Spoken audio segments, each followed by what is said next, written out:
A young Dunedin couple learnt the hard way about leaving burning candles unattended at the weekend. They lost almost all their possessions when their Bayview Roadhouse went up in flames after a candle set fire to a bed. East Otago Fire Risk Management Officer Michael Harrison joins us to talk about fire safety.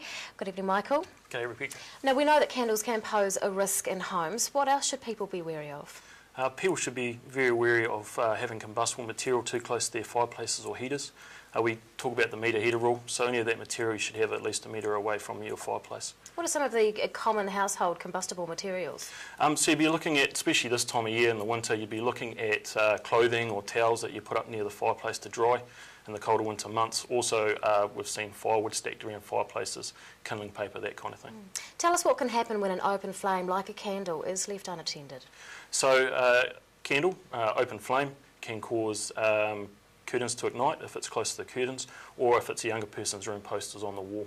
So it's really important that you keep those candles away from the wall, keep them away from curtains, and also make sure that you have a candle holder so that if it does get bumped, it's not going to fall over and cause a fire on bedding or another material like that.